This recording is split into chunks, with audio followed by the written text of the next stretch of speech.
quality title race of all time, but coming out on top again in the Premier League, Manchester City.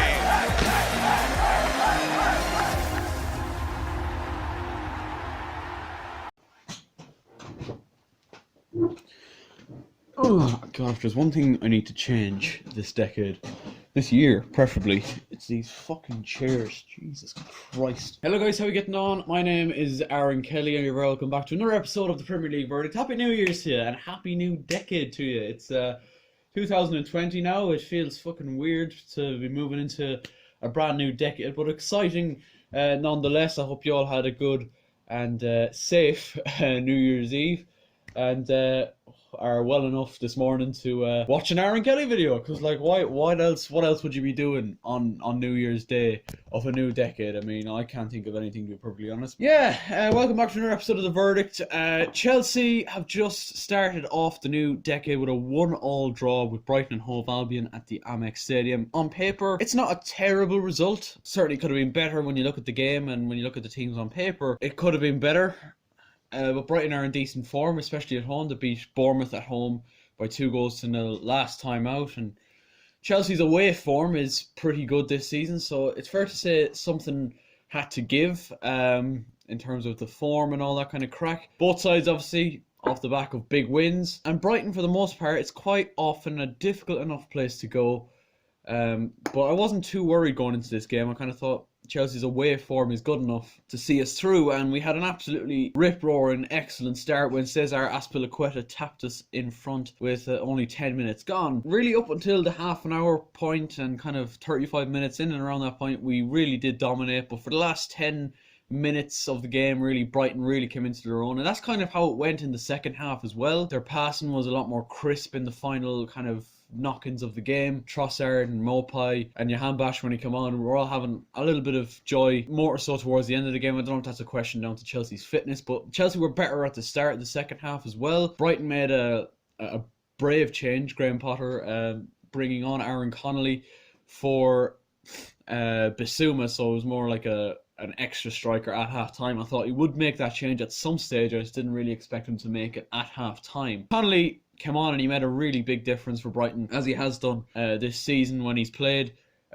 Really did put Zuma and Rudiger under a lot of pressure. Kind of, I likened him a little bit to Shane Long. Shane Long in his prime, that is, when he's kind of closing down defenders, not making it like, you know, when players don't look at Shane Long, they go, all right, it's Shane Long. But like when he's playing, it's kind of like they don't like playing against him because he's a terrier. He chases after everything, every little lost call. Every time a defender gets on the ball, he's in on top of it straight away. That's kind of like what Connolly was when he came on, particularly on Zuma. I do think he targeted Zuma quite a bit and gave him a little bit of grief, but for the most part, Zuma dealt with him quite well. But Brighton's equaliser came with 6 minutes to go when Johan Bash scored the goal of his career, let's be honest.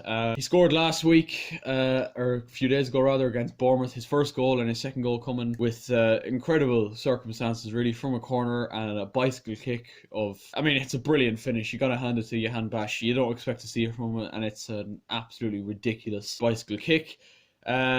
But it's kind of bringing back old problems, which I hope don't get reignited now, and it's Chelsea's vulnerability from the start of the season from set pieces. Look, it's a bicycle kick, there's not an awful lot you can do about it, but in this scenario, the organisation from the corner from Chelsea's defence wasn't great at all. To be honest, it could have been dealt with a lot better and a lot easier, simply by putting either one of Azpilicueta or Reece James on that far post, because the bicycle kick, he doesn't strike it that well. I don't think it's not like Rooney or it's not like Benteke is against United by any stretch of the imagination. He kind of, I could be wrong here, but I do think he kind of slices it a little bit, Johan Bash. I don't think he hits it as well as he would have wanted to, and it kind of skews into the bottom corner. But I do think if Chelsea had Reece James on that post, because it does bounce before it reaches Kepa's goal line, and I think if there's a Chelsea defender there, that gets cleared easily and Chelsea win the 3 points. It's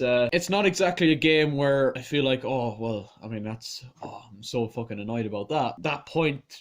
That's them 2 points that we've dropped there today after being in a winning position with 6 minutes left could be big towards the end of the season. And we know, you know, Manchester United and Tottenham, they're as hot and cold as we are, to be honest with you. And, you know, they're going to be pressing us all the way until May, I do believe.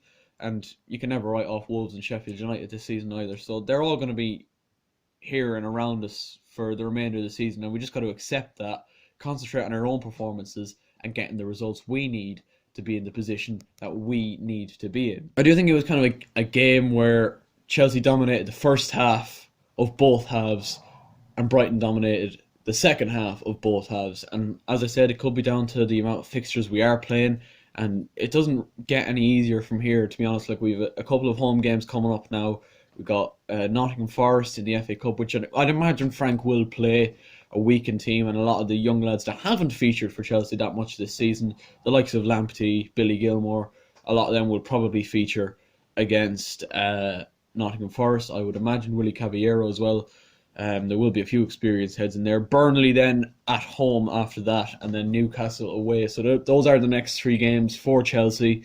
And I do believe the biggest thing now, getting a win against Burnley. Getting rid of any sort of talk of this home hoodoo and just cancelling it out, getting the 3 points and getting us back on the road to where we need to be. But we've got an extra point now. We can't be caught in this particular round of fixtures, but there's a lot of games coming up, and currently Tottenham are 6 or 7 minutes in, 12 minutes actually, sorry, into their game against Southampton. By the time this video goes out, that game will probably be over. I'm hoping to get this video out before Arsenal's game against Manchester United later on, so Manchester United have the potential to close the gap on us as well. We'll see how that goes. Tottenham should beat Southampton, but I mean, Southampton bet us. It's the Premier League, anyone can beat anyone, but look, at least we haven't lost today. Brighton is a tough enough place to go.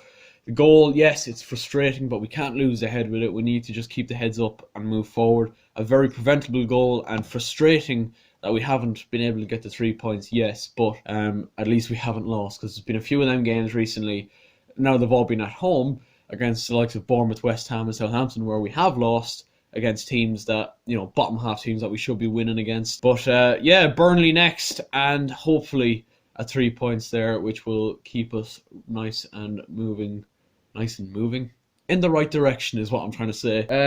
So yeah, that kicks off the new decade and the new year 2020. Wow, it's gonna be a big year, boys. I'm telling you this now. These videos, I'm gonna try and step them up once again, like I tried to do every year. I feel like as the year went on last year, the videos just got better, and once again, I'm all about improvement. We gotta keep going. Production quality, I want them to be the best they can possibly be. Got over 100 subscribers last year on the channel, which is as much as I've ever gotten in a year, so a massive thank you for that. Also, quick side note, I'm doing another Q&A to celebrate 200 uploads and kind of the start of the decade type thing in the next couple of weeks. So get your questions in. All my social media is down in the description below, or you can just comment it on this video. Any question can be wild, wacky, just make it fucking weird, to be honest, is what I'm trying to say to you. Hope you did enjoy. Leave a like if you did, subscribe if you're new, and as always, I will catch you later.